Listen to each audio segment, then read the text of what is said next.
Amaravati Krishna milk union పై వస్తున్న ఆరోపణలను యాజమాన్యం ఖండించింది. సంస్థ అభివృద్ధి, ప్లాంట్ నిర్మాణం, కొనుగోలులో పూర్తి పారదర్శకత పాటించామని స్పష్టం చేసింది. గత 6 ఏళ్లలో విజయ డైరీ టర్నోవర్ 700 కోట్ల నుంచి 1300 కోట్ల రూపాయలకు పెరిగిందని, రైతులకు దేశంలోనే అత్యధిక పాల సేకరణ ధర అందిస్తున్నామని ప్రతినిధులు తెలిపారు.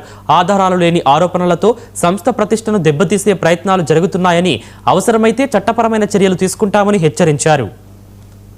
ఆరోపణల మీద కొన్ని ముఖ్యంగా వీరవల్లి ప్లాంట్, మన ప్రాజెక్ట్ కామదేవంలోని వీరవల్లి ప్లాంట్ నందు 2023లో ఆరంభించబడిన ఈ ప్లాంట్ సమితి భావి ప్రయోజనాలకు ఎంతో అవసరమని భావించి సర్వసభ్య సమావేశంలో ఆమోదించబడి మనం కట్టుకున్న ప్లాంట్. ఇది నిజంగా దక్షిణ భారతదేశంలోనే అత్యంత ఆధునికమైన టెక్నాలజీతో, పూర్తిగా ఆటోమేటెడ్ విధానంతో మన ప్రాసెసింగ్ ఖర్చులు కూడా ప్రస్తుతం ఉన్న ఖర్చుల కంటే ప్రతి లీటర్కి కూడా దాదాపుగా ₹1.20 ప్రతి లీటర్కి తగ్గే విధంగా ప్లాన్ చేసుకుని పూర్తి నిర్దిష్ట ప్రణాళికతో నిర్మించబడిన ప్లాంటు.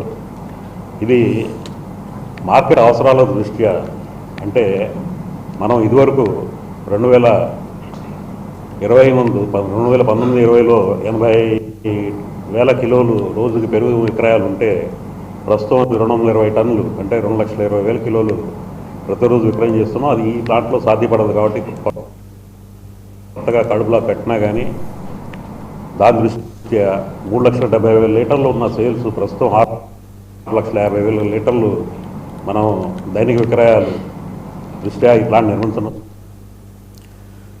తిరుపతి